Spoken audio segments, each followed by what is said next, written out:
Um, Good morning to everyone who's joining us from the west coasts of Americas and the east coast of Americas and in between. And good afternoon to the large group we have across Europe and the Middle East. Good evening to the folks in the Middle East, and a shout out to our partners from Greece who are here. I see some names that I met at the event I was speaking at, our impact event in Dubrovnik about a month ago. And I see some other familiar names. So it's wonderful to have everyone here today. My name is Bill Monroe. I'm the Senior Director of Product Marketing. I run the product marketing team. I've been with WatchGuard coming up on amazingly 3 years. And I came over when my company, Cyglass, was purchased by WatchGuard. Today, we have a really fun topic. After I kind of introduce the topic, I will run us through housekeeping and then agenda, and then we'll dig in. The topic here, and I did a webinar similar to this back about 6, 7 months ago around the risks of VPNs. This one, I go a step further, another nail in the coffin, I'd like to say, the end of the VPN, the rise of identity-based secure access. Trust lost, a new path found. And that's really what we're going to talk about today. We're going to talk about VPNs and where they live in the world of IT security and why I say trust is lost. And then we're going to talk about the new tech that's out there and the new path forward. So let's walk into the agenda. Um, so here's what we're going to talk about. And actually, I think this is a great subject. I can tell you I went around the world last month speaking to partners from Australia and Singapore to the Middle East and Europe to the U.S., South America, the U.S. And South America, and everywhere I went, I had all of our partners, thousands of them. I asked the same question: How many of you still have clients using SSL VPNs? And the simple truth is, almost everyone does. And so we're going to talk about why that is. And then I'm going to spend some time really talking about the threat. I really want everyone, the one takeaway I want you to take from this webinar is if you aren't seriously thinking about getting rid of those SSL VPNs, after this webinar, I want you to start seriously thinking about it. It's important. And we're going to walk through why. And then I'm going to talk about what modern security looks like. What is the solution? What do you do to overcome this VPN problem that we have? And what's the value of it? I'm going to talk around some of the compliance issues for VPNs. And that in of itself may be the reason to change. And then I will take 20 or so minutes, probably 10, and introduce you to our solution for remote secure access called FireCloud. And then I'm going to spend a little more time talking about item number 7, which is how you make money on this. So we launched FireCloud almost a year ago now, the total access version, internet access a full year and a half. And I've got enough information now of how our partners are rolling this into services and what they're charging. I used North American partners for this webinar. But I'll show you the type of money they're making and the type of margins they're making, and how you can bring a service to bear that replaces that SSL VPN and actually gives you a whole lot more money in your pocket than what you're doing today. And we'll finish with next steps. And I want to save at least 5 minutes at the end for QA, but we have a lot of material to cover. So let's dig right in. And actually, before we get to this, we have poll questions. Let's set the stage. Let's do our first poll question. Liz, can you pop up our poll question? All right. Which statement best describes your organization's remote access strategy today? Right? Still using VPNs, right? I got some VPNs out there, but I'm starting to move off them. Yet not too many left on the VPN side. And yeah, we're still in the planning stage, or we're not sure. Let's see where we end up. Yeah, primarily VPN is winning right now. Um, Looks like there we go. That looks like all our voters. So still on VPNs. That's what I'm seeing. But a nice number, almost 25% now starting to move over. That's really hopeful. Okay, so that's where we start. Let me end the poll and we'll go back to our deck. And thank you for that. Let's see. I think I got to reshare here. Give me a moment here because I'm not seeing what I need.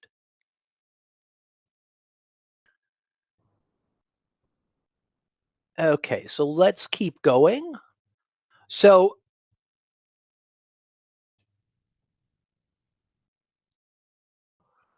let's talk about where VPNs came from and what they look like and why we ended up in this situation. So the first thing is, of course, this is a legacy tool. A matter of fact, VPNs were made in the 1980s. They became popular. They've been around for 20 plus years. So nothing new about VPNs. But they worked because we had everyone in the office, we had our firewalls, and the number of remote users was manageable. So we would VPN them in and use passwords as our key defense point. That's how this game started, right? But if you look at the diagram to the right, you immediately see the real challenge with the VPN, and we'll talk through each of these in some detail. And the first thing is that when you think about the different people that come in through a VPN, you've got your employees using business apps and file shares. You've got your administrator, and not just employees. It could be contractors. It could be partners coming in and using those. And then you've got your administrators. A lot of clients that you have out there, and a lot of MSPs, your administrators are using the VPN to come into the environment. And the problem is, in most cases, the way people have set up their VPNs, if you're an authenticated user, you can see all of that. And so what we did was we took our network level trust and we pushed it out to all of our remote users, but we forgot to push the firewall with them. And we're going to talk about that in some detail. Number two is those apps and services to be seen by those remote users need to be published out. And I don't know if you've ever looked at a website called Shodan, Shodan, but it's an easy way to go see every VPN vulnerability out there. If you look over at the right side of this diagram, um, you can see the model of VPNs, right? Remote user, VPN login, access tunnel into the corporate network, and then the RDP servers, the file shares, the business apps, right? Used by our employees, our contractors, our partners, whoever may be logging in the environment, but also that critical one of so you can see from the diagram the problem, right? The problem is that we took that network level trust and we wrapped it around those users, but we didn't bring the protections that our firewalls gave us out to those users. We just said, hey, you know what? The user number is low. They're very specific cases. The risk is low. We're going to accept that risk.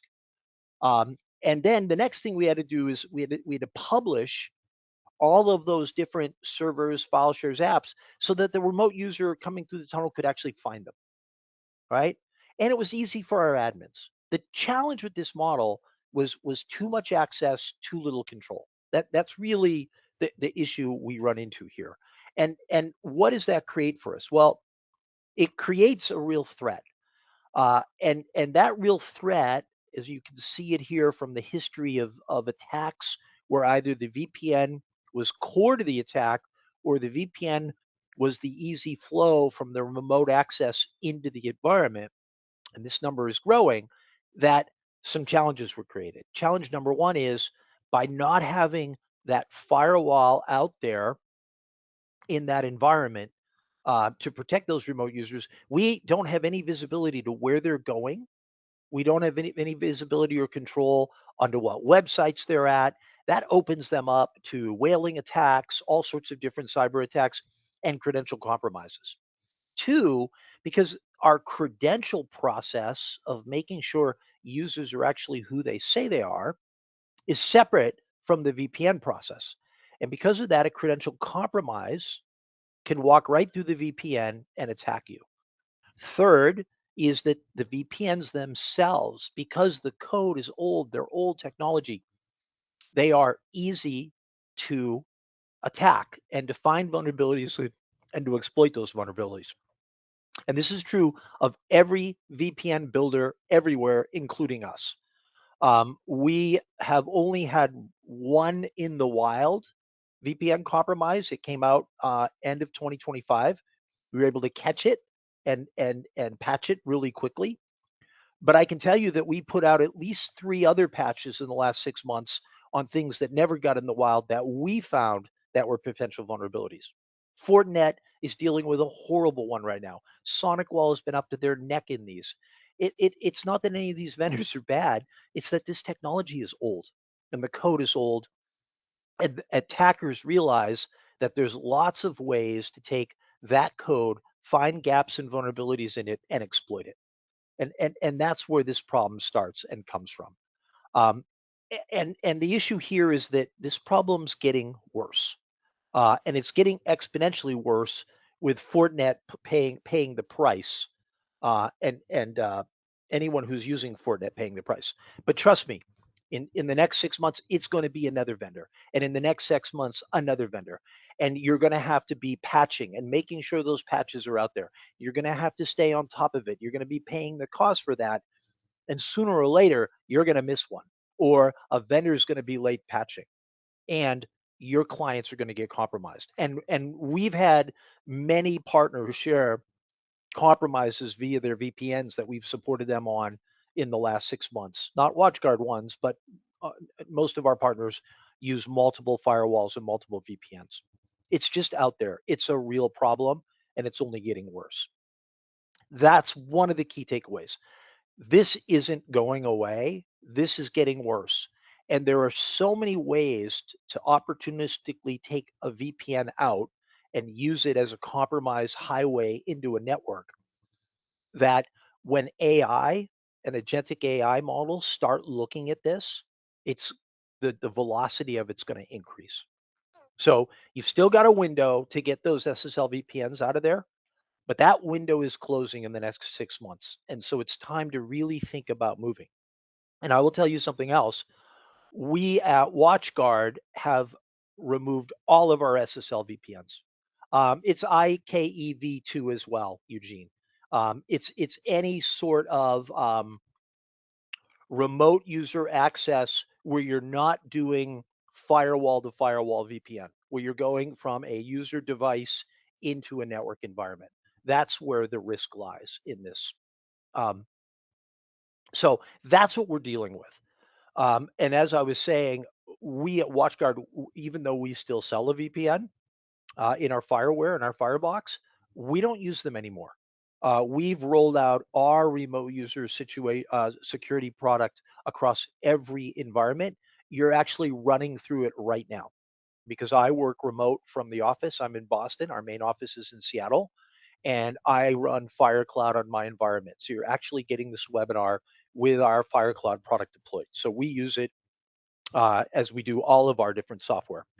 And so this is issue number one, right? Let's keep moving. Um, so when we think about that old security model that we just talked about, what we really want to think about is where do we go with this, right?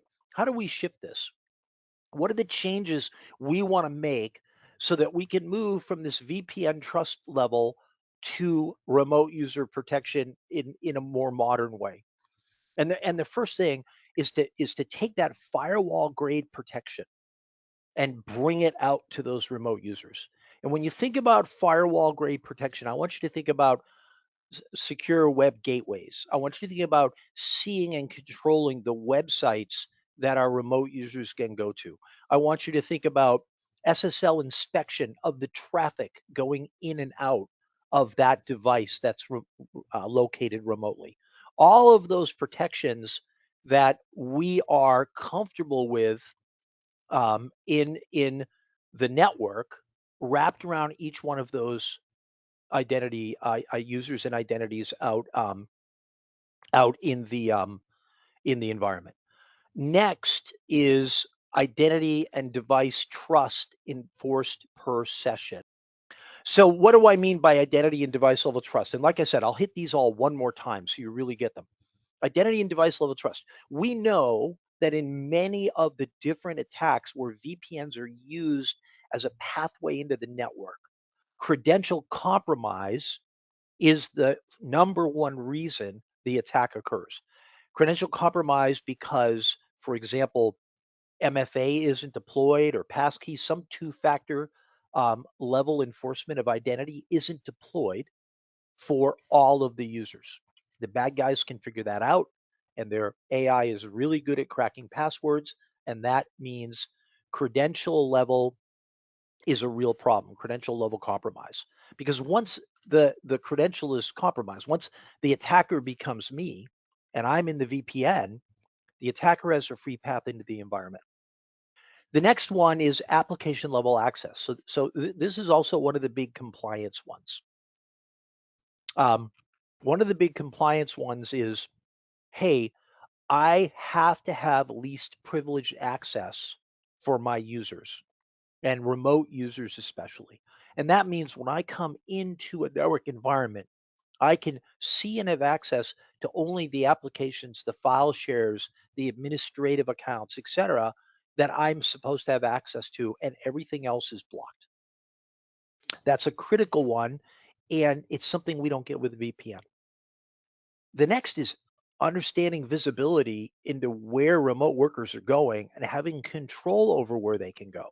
So think about your secure web gateway and your DNS filters. Think about the ability to control gambling sites and adult sites and AI sites and all those other things that they may be doing as a remote worker that are putting your organization at risk. Being able to see who's doing that and being able to put controls in place to shut off those environments, just like you do today in the network with a firewall. And the last piece of this is deploying it at scale. How do we make it so that we can deploy this thing rapidly and add new clients, not 1 and 2 a month, but 15 and 20 a month? How do we deploy it? So, what does modern security look like? Well, here's a little different diagram. And let me bring back our original diagram so we can remember, right? Let's compare the one on the left to the one on the right. I've got a remote user on a device and they log into their device and they log into their, we'll call this secure access or secure, what is SASE? Secure service edge, secure access service edge. I can't remember all of these terms. Secure Access Service Edge. That's what Gartner's name is for this market. I don't particularly like it. I just like secure remote user. But we're going to log into that environment. When that happens, a session is going to be created. And that session is going to do something before any action around that user takes place. The session is going to go back and it is going to ask the authentication system, is this credential still valid? Did something change with this user? Is the user in the same location or is there impossible travel? Has the user logged into any environments that are highly risky? We can even ask, does the user's endpoint actually have proper EDR running on it? We can look and say, has the user visited improper websites? There's a lot of different pieces in a zero trust world, and we'll talk about zero trust, where we can bring all of these validation points together right at session login. It all happens behind the scenes, but what it eliminates is all of the risk that we talked about.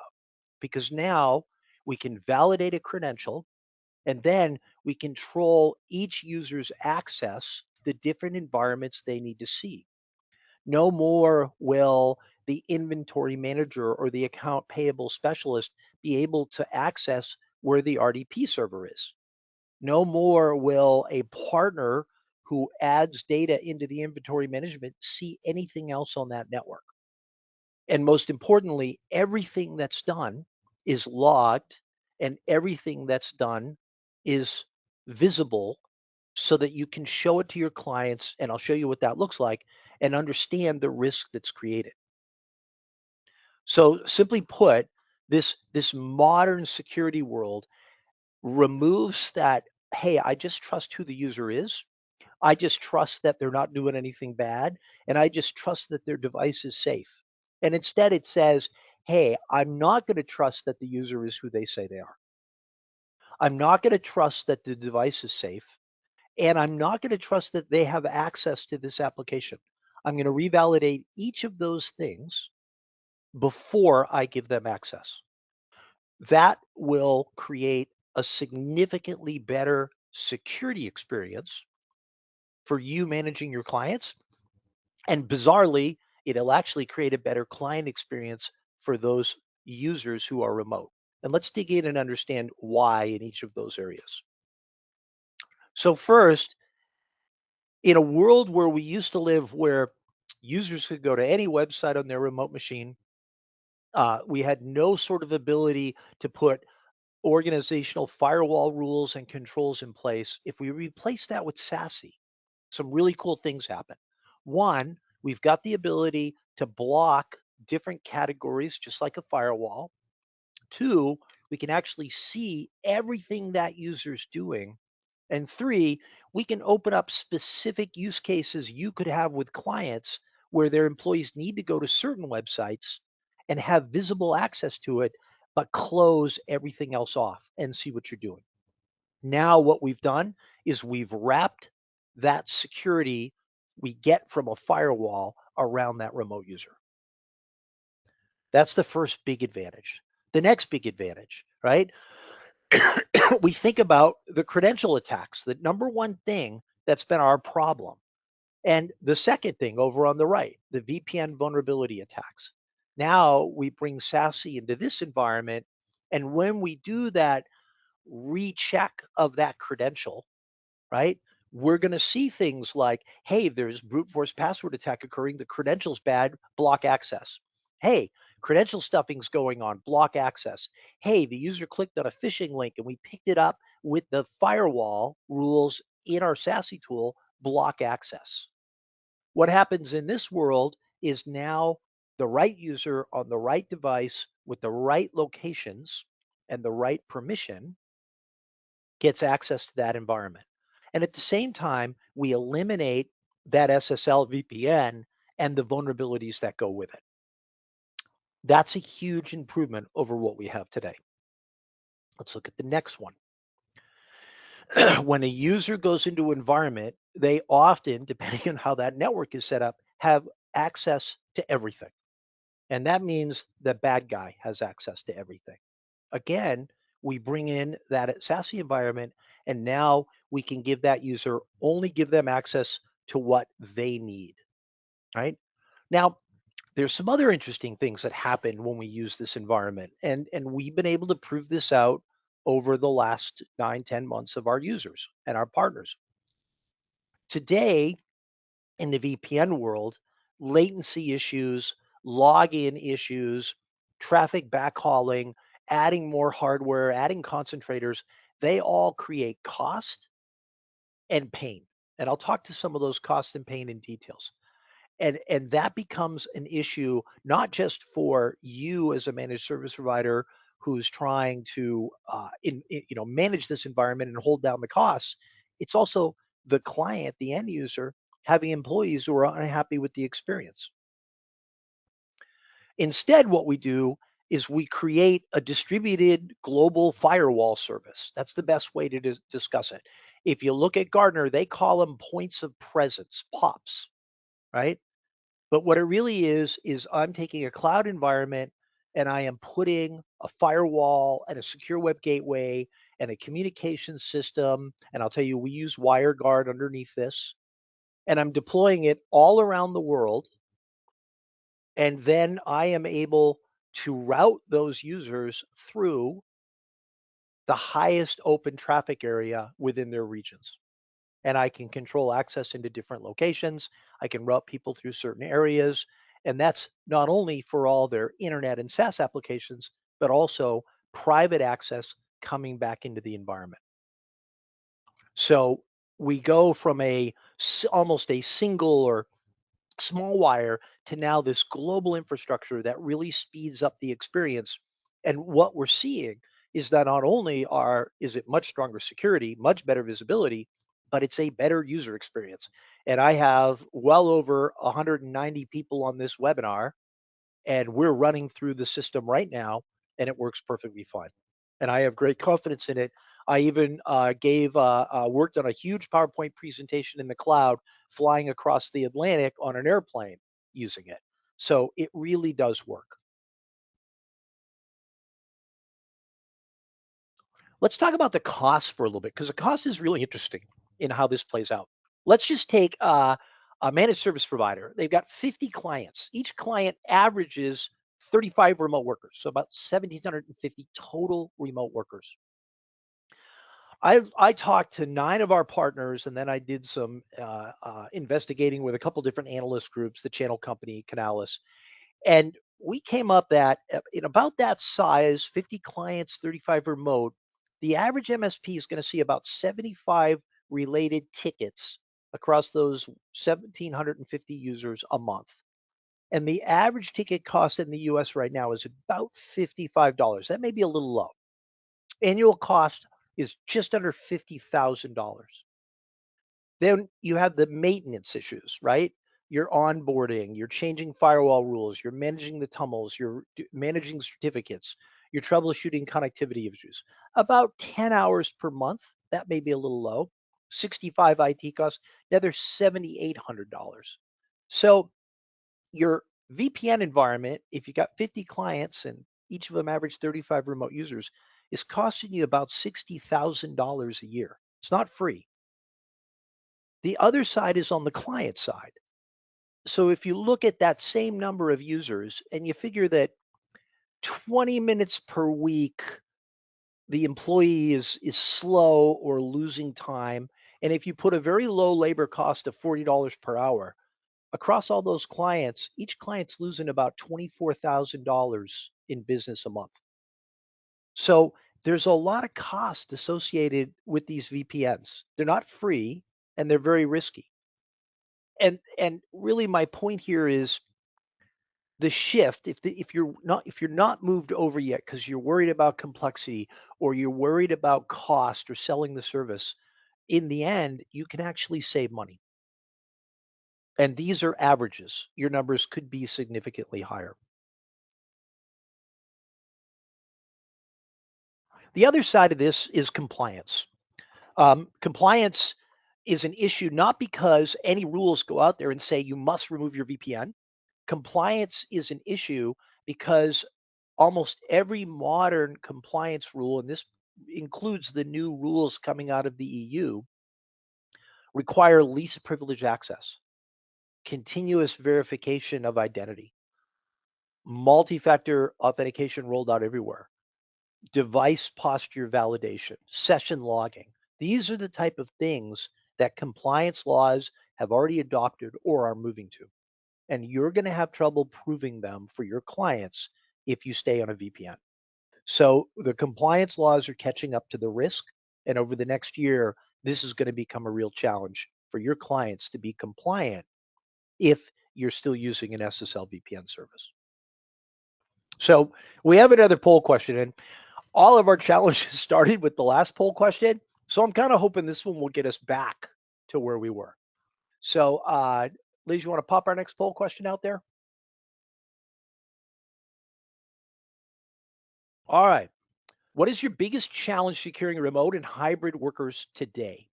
Is it VPN complexity and support costs, lack of visibility into remote user access, meeting compliance and cyber insurance requirements, securing private applications? Maybe there's some very sensitive ones, protecting users from phishing, credential attacks, things like that. Ooh, lots of different answers. Very cool. We'll give it a couple more minutes here. All across the board. Um, Yeah, so the understanding of the threats around and the fact that VPN gives you no defense, that is definitely a problem. That's a big one. But lack of visibility and compliance come up number 2 and 3 right close together. So very cool. I would let's see, I'll share the results up there and then close the poll. Let's see if that gets us back to where we needed to be. So about exactly everything we talked about, and compliance, like I said, will become a growing issue. But that threat of attack is still a real problem. All right, let's keep moving because we're coming up to the fun stuff. So first, let me take a moment and just introduce you to our solution. Um, I know the last time I did this webinar, we really focused on the VPN, and a lot of people asked, saying, "Well, can you just give us an overview of your FireCloud product?" So let me do that, and let's start with what we built. So one thing that's interesting, I don't know if anyone here noticed it or watched, but about 3 4 months ago now, we acquired a company that does cloud visibility detection and response. It's specifically focused on securing cloud SaaS applications. So think of that product as one that does shadow IT of SaaS applications, especially AI type applications like Firefly or GPTs that you don't want people using. It does misconfiguration management of your cloud environment. So think about Microsoft and all the different sharing you have to set up and the rules that you set up between Teams and SharePoint and Box and all that. It really helps there in simplifying that and show you where there are errors. So shadow cloud IT, misconfiguration management, and the last one is identity threat detection and response. So where it's going to look at those cloud credentials and see if there are attacks. We acquired that company. With our SASE product, we built it ourselves, and I'll tell you why. It's because when we went out there and we looked at what was available on the market to buy and integrate into the platform, what we found was that almost every product out there was built for a large enterprise. Very complex, a lot of features and capabilities that required a lot of management overhead because big, large companies have that. They want to keep those people working. We had to actually build this ourselves. And we had to build it ourselves because what we found is that the systems weren't ready for a managed service provider's usage and they weren't ready for small and medium businesses. So that's why we built it ourselves. And what are the things that were really important to us? Well, the first one was what we call an always on experience for the remote user. So we'll talk about the integration between identity and FireCloud as we go on. But once that user's logged in, because we're doing that credential check at every session, whether you're using our point or Enter ID or Duo or whatever, um, because we're doing that check, we can leave the agent running, the management control device that's on the device running, and the user doesn't have to log back in every day, every hour, whatever it is. We have controls you can set where you can say, hey, if something's happened, I want them to log back in.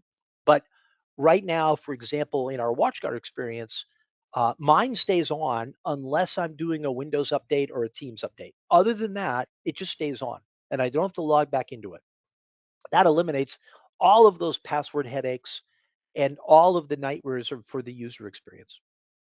The next is we wanted to take everything we offer in a Firebox and wrap it around that user. And so that's what we did. So when you roll out FireCloud, you're getting Firebox on every remote user. There's a Firebox out in multiple clouds all over the world. And that Firebox out in the cloud that is running in our POP, it's doing all of the same things that it does on the network. If you are familiar with fireboxes, when you go in and set it up, it looks the same. Super easy to set up. And one of the cool things is because of the way we architected this, we manage the certificates for SSL encryption. So you can turn SSL encryption on for those remote users and you have no certificate management. Super easy to use. The next is zero trust enforced continuously. We're going to dig into that in detail. But zero trust for us means two things. We're checking with whatever the identity credential source is to make sure that credential source is still good when that user requests access to something sensitive like an on-prem app. And we're checking their device is compliant and we're checking they have access. So we're not assuming anything about that user. And I'm going to show you that you set that up literally by little drop down button clicks. It's very simple. The next is the way our platform already works. One agent, one platform, one policy model. Everything works within the WatchGuard cloud and the unified security platform. FireCloud is integrated into the WatchGuard agent. So you deploy that one agent, and if you've got our auth point or our endpoint, you've already got FireCloud deployed. Makes it super simple. You work on it in the same platform and the policy model set up just like a firebox. And we're actually, if you watch over the next 6 months, going to come out with ways that you can actually connect them. So you manage all of your firewall rules in a single place. And right now we've got Windows, we got Mac, we've got iOS out for mobile. Android is in just finishing beta right now. So there's if you go in the App Store, you can see iOS and Android very quickly, and then Windows ARM. If you're not in the Android beta, please get into it. You can access it in the WatchGuard cloud. And then the final piece, and this was truly important, and we'll talk about this at the end. We had to figure out how to make and deploy this product and in a way that you'd make money. And we'll talk about what our partners see, but that had to do with simplicity of deployment, simplicity of management, and an easy way to grow scale. All of those things became very important. Pops. Um, when we initially rolled out this product, we had a series of pops deployed um, with the promise of rolling out more. And we have rolled out a bunch more. So you can see in the last year now, we now have POPs all around the globe. We rolled out a bunch of new ones across Europe. We've got Switzerland and Colombia coming online very quickly. And right now, somewhere in the Middle East, India, and Argentina are the next three up. The important thing about POPs is this is how we build that infrastructure all around the globe for that user experience. Any one of our partners can come in and recommend a pop. And we go through a little business case with them so that we know how many clients they're going to deploy. And as long as we can get the business case made, because of course these cost us money, um, we deploy them. Takes us about 30 days to deploy one. So it's very simple and the environment is growing rapidly. So this has been real exciting because we've seen great uptick with the product and that uptick has really allowed us to expand these pops out. So let's keep going here. And I'm going to speed up a little bit just because we're out of time. If when you deploy this product, there are two ways to deploy it. You can deploy it in a virtual environment. It's a little complex, it's about 35 steps. It supports all the major VM environments now. We have multiples of these deployed, or we already have it built in the Firebox. And so you just go into FireCloud, turn on the gateway, and 7 steps later, you've got it deployed. So if you are a Firebox user, this is so simple. You should definitely be running it if you aren't already. If you're not a Firebox user, we have a step-by-step guide on how to set up the virtual environments. We've gotten this down pretty good. It's about a 45, 50-minute process, but once it's done, you're up and running. But like I said, if you've got your Firebox, make it so. Okay. I want to talk about visibility real quick. Um, so the other thing we talked about that's so important is visibility. And when you deploy a product like FireCloud, you really do get complete visibility. This also really helps with compliance because you can run reports that show how the controls are working, how the privileged access is working for each user, right? How you're controlling what they're doing on the internet. And so all of those compliance requirements are not only able to deploy them as part of the service, but you can show them to the client and to the compliance bodies, and that creates a ton of value for how you're working with your clients. So we get rave reviews about the reporting, and we're doing a whole bunch of upgrades to it over the next couple months because a lot of people have been asking for very specific views. Um, Chemo, talk to your CAM about a Nordic pop and the business case, and we'll get one deployed in 30 days. No reason to not have a pop where every one of our partners are. And like I said, we can roll them out quickly. So all you've got to do, or go into WatchGuard Cloud, go into the ideas portal under feedback, and put in that you need a pop there and you want to talk to Ryan about it. Ryan Putri, who's our product manager. So you can access him directly there. But but make it happen. It's on you, not us. We can roll it out in 30 days. You just got to have the clients. Okay, let's talk about zero trust for a moment because I want to make sure that everyone understands zero trust from the way we're talking about it because it means so many different things in so many different ways. What we're specifically talking about here is not assuming anything about the user that's coming in a remote environment. So, authentication and authorization are only allowed when a session level check has occurred. Least privilege access is always enforced. Policies adapt dynamically to risk and behavior. That's an important one. What it means is if I have a user and they're working from their home office that they work at like me, right? And they're on they've got their Fire Cloud deployed here. We know it's their home office. I know the routers I use, the switches I use are all WatchGuard stuff. Very safe environment. When I go to a hotel, when I go to an airport, we can actually adjust what requirements are going to be there, what controls are there, so that we can make lower the risk by making the policies controls higher. For example, if I'm in a hotel and I don't have FireCloud running, I can't access anything. I have FireCloud running, but my authentication hasn't been updated since the morning when I logged in, it's going to re-authenticate me every 3 hours. I can set that as a control, right? So all of these different controls can adapt dynamically. And then finally, continuously monitoring everything that's happening, inspecting the traffic, monitoring my behaviors, understanding the posture of my environment in real time. If an endpoint alert kicks off, I can close my access to the network. And it can happen automatically behind the scenes. So if all of a sudden someone's trying to compromise my device, my ability to go access the sensitive stuff on the network from that hotel room gets blocked. And you just mitigated a huge amount of risk on an attack because the attacker is now going to have an isolated machine and that's it. And then you can use the endpoint to go mitigate that risk.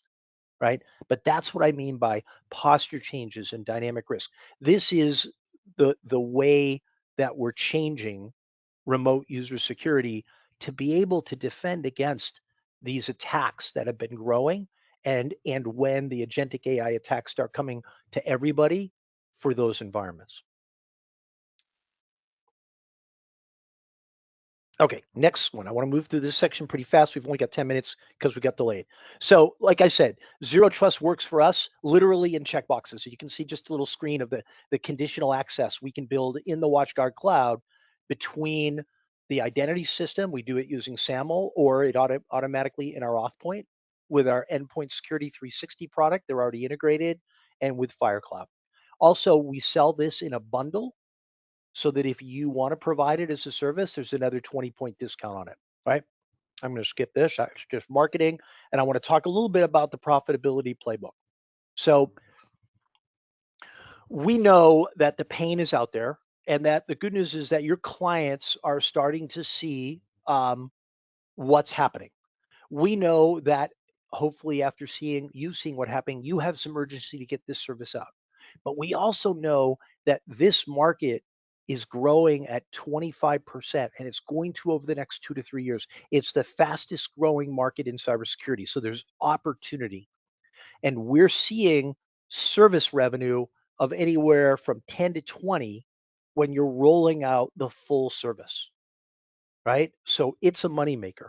Let's dig into that a little bit. Let's say you've got a firewall out there. Oh, that's good. I spelled firewall wrong. That's on me. You got a firewall out there, and you want to replace that with zero trust, with the secure web gateway, firewall as a service. Those are the main three components of our SASE environment we want to put out there. If we think about that cost we talked about the VPN, 75 tickets per month, about 5 hours of support time. That VPN's costing you about $4,800 a year to run. The equivalent FireCloud cost that we're seeing from our clients is $1,250 for that same user amount. It's $3,500 you're saving right there. So it's cheaper. On top of that, you say to yourself, I'm going to put a service together 35 users, I'm going to charge $15 a month. It's 525. That's 6,300 ARR. 6,300 ARR is an 80% margin on product. So that's a nice increase. And if you run that out across your 50 clients, it's $430,000 in your pocket. So a real increase in the value per client and the ability to pull in a high amount of revenue. These are the types of numbers our partners are seeing in North America. Now, Europe's lower, South America's lower, but not by a whole lot. You're still going to be pulling in $250,000 for a 35 user client, right? If you have 50 clients. So the numbers are really compelling for you to drive this into your business. And I was working with one partner, and this is what this one partner has done. Okay. They offer the SASE FireCloud model, right? And they average around 8 to 12 users per user per month across their clients. Let's call it 10. That's 9,000 ARR for them per client. They also added in our off-point MFA that's integrated in, 75 users, and they're getting 18 to 25 per user per month. With that mixed with the SASE as a single service. And then they added endpoint, brought the whole thing together as a zero trust service. And they've got it rolled out on 65 clients, 16,200 per client. Their ARR is now $1 million a year. It's a partner of ours down in Latin America, and their margin on it is over $600,000. They've rolled this out since October, and this is where they're at. So you can be hugely successful with this. Okay, let's wrap it up. I want 5 minutes for questions. So what can you do? What are the next steps? Well, one is go back and take a look at your clients that are on these environments, these SSL and SSL VPN environments. Go back and take a look at them and specifically look at those high risk exposures, administrators, high value applications, right? High value data storage. Um, and think about where you need to shift, where the priority is to get that zero trust network access, that private remote user access upgraded to a SASE environment.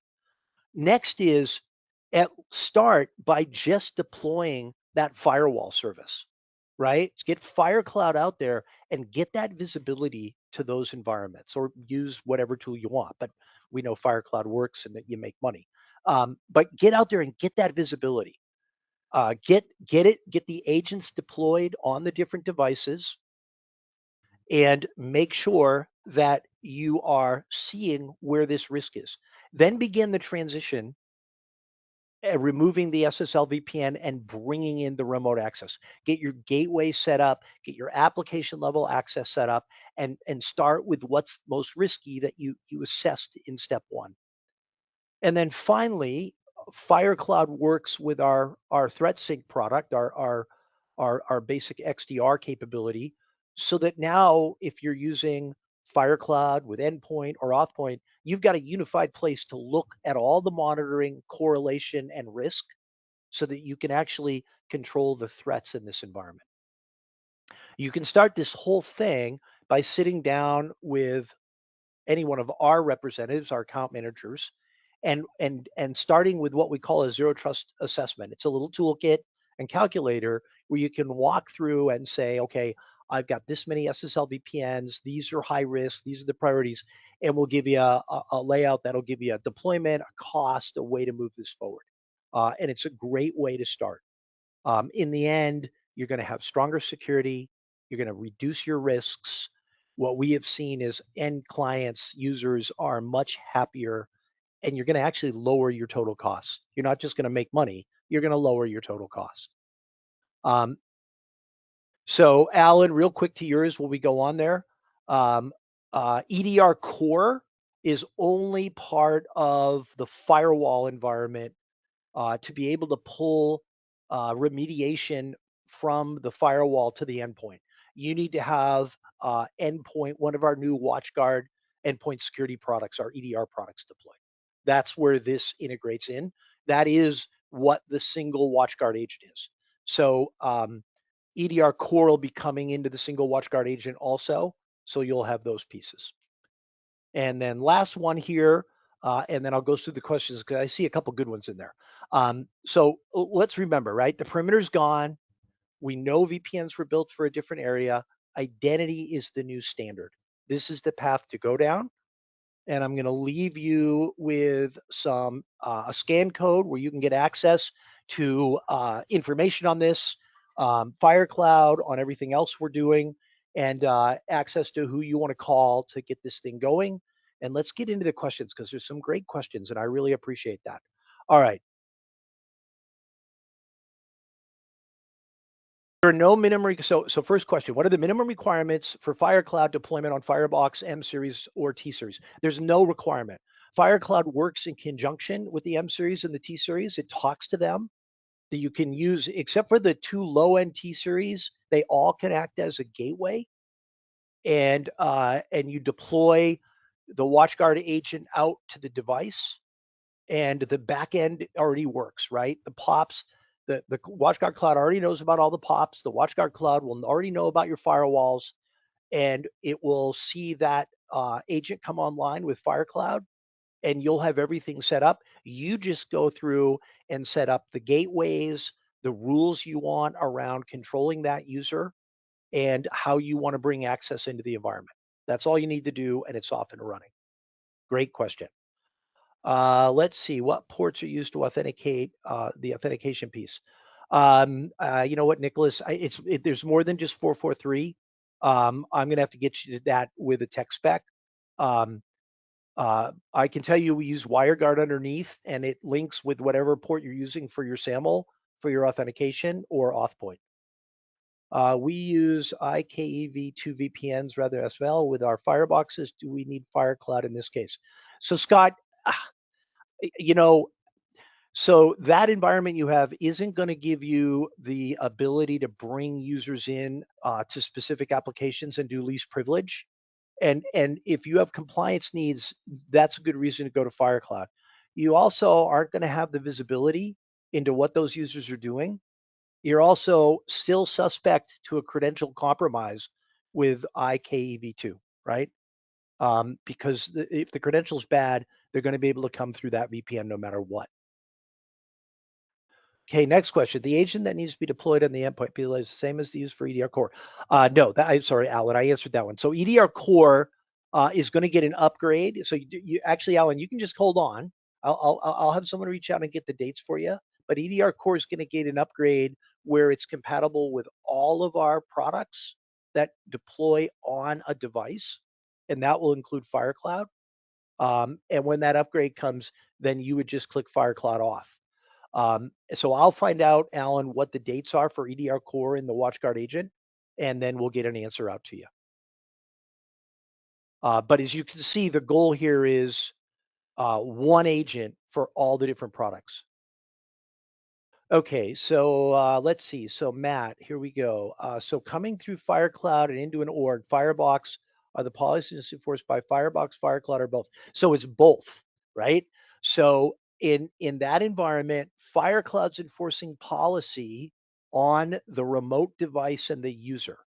FireCloud is the firewall implementation for all of the traffic going in and out of that user machine. Plus, it's the zero trust session level enforcement, and it talks to Firebox. So Firebox has the gateway that says, hey, FireCloud's out there operating. This user is good to come in, and they have access to this application, and the gateway in Firebox routes them to that application, right? So you can control, we don't, so the one thing we haven't done in rolling this out is we haven't done the private IP addresses, but what we have done is given you the ability to use existing IP addresses, and it will watch those pieces. So you can do IP restrictions. FireCloud cost to us, Alan, it varies greatly. It is not expensive. You can talk to your CAM and get your actual costs. Every country is a little different. Volumes are different. So if you think about it, right, we have volume discounting. We have a couple variations of Firebox depending on your needs. And so you can bring all these things together. Of course, the presentation, and everything's been recording, and I apologize for our delays. We're kind of 2 minutes over.